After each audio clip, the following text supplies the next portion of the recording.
সারিবদ্ধভাবে দাঁড়িয়ে মারমা তরুণ তরুণীরা বিভিন্ন পাড়া থেকে দল বেঁধে জলকেলির উৎসবে তারা পানি ছিটিয়ে ভিজিয়ে দিচ্ছে একে অপরকে। পুরাতন বছরকে বিদায় আর নতুন বছরকে স্বাগত জানাতে প্রতি বছর পাহাড়ের মারমা সম্প্রদায় পালন করে এই সাংগ্রাই উৎসব ঘিরে মারমা পল্লীগুলোতে চলছে ঐতিহ্যবাহী খেলাধুলা, পিঠা তৈরি, বুদ্ধমূর্তি স্নান ও হাজার প্রদীপ প্রজ্বলন সহ নানা আয়োজন। তবে সাংগ্রাইয়ের প্রধান আকর্ষণ মৈত্রী পানি বর্ষণ বা জলকেলি। পুরাতন বছরের দুঃখ কষ্ট গ্লানি ধুয়ে মুছে দিতে একে অপরকে পানি ছিটিয়ে আনন্দ উদযাপন করে মারমা তরুণ তরুণীরা।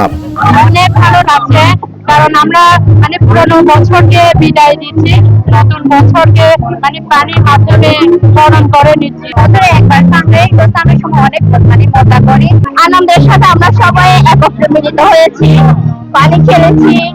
কালকে অবশ্যই আবার পানি খেলা হবে, আজকে আনন্দের পানি ছিল। এদিকে পাহাড়ের সাংগ্রাই উৎসবের মাধ্যমে পার্বত্য অঞ্চলে শান্তি সম্প্রীতি বাড়বে বলে মনে করেন পার্বত্য চট্টগ্রাম বিষয়ক মন্ত্রী। এই সারা উৎসবের মাধ্যমে আমাদের যে শান্তি সম্প্রীতি আরো নিরাপত্তা থাকতে, যে আগামী দিনগুলো মাননীয় প্রধানমন্ত্রী তারেক রহমানের নেতৃত্বে নতুন বাংলাদেশ গড়া করতে। গত 13 এপ্রিল শোভাযাত্রার মাধ্যমে বান্দরবানে শুরু হয় সাংগ্রাই উৎসব, শেষ হবে আগামী 19 এপ্রিল।